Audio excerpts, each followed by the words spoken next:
Kingam-panahy nampitondrano lohateny hoe Samia mandray.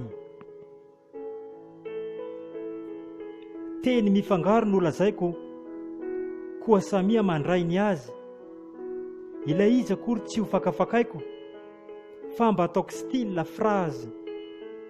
Anjaranao no mamantatra na koa hoe mieritreritra fa ilay izy anefa tsy ankamantatra fa mba mandinihy ihany ao anatiny ty hafatra. Ho an'ireo mpiasa tany, tena miasa mafy ianareo amin'ny toerana misy ianareo any, ary tsy mba manao vinaninany fa io koa no antom-pivelomana amin'izany. Isika eto an-drenivohitra tsy dia mahavita ny asa any ambanivohitra, ka raha sendra manao izany mety ho torakovitra ary tsy vitan'izay fa tena handositra. Ny etỳ amin'ny sisintany kosa, sarotra amintsika ny miara-miasa amin'olona kanosa, fa sao dia tsy ho zarizary ny atao, ka aleo miaraka amin'olona mavitripitrika avao. Ho antsika efa miara-miasa amin'ireo vahiny na hoe vazaha no filazaza ankehitriny, mahamatotra tokoa ny miaraka amin'izy ireny ary voatery manao mahitsy satria izy ireo dia marina sy mahitsy amin'ny fiteny. Ho antsika efa manana asa, maro ny hita ao anatiny fa tsy manavanana, na dia efa miezaka ary toa tsy tafavoaka,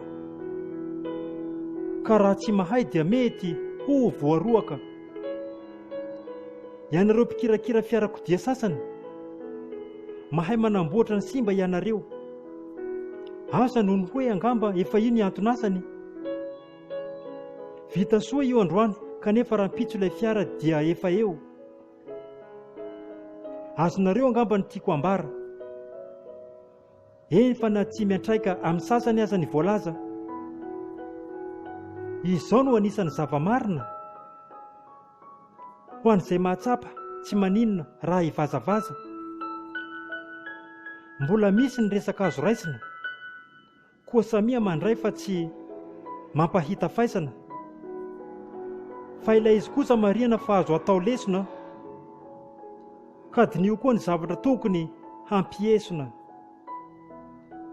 Maro ireo fetsifetsy velona amin'ny fanambakana, kanefa ny ratsy tsy mba hinamanana le retsy. Koa mazava ho azy fa tsy havanana. Maro tokoa ireo fetsifetsy izay velona amin'ny fanambakana, kanefa ny ratsy tsy mba hinamanana le retsy, ka mazava ho azy fa tsy havanana.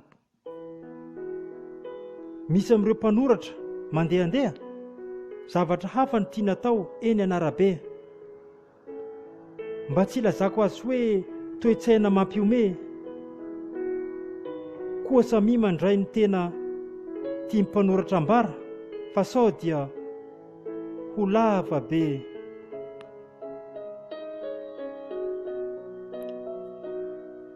Mpanoratra Patrick, na hoe Kinga.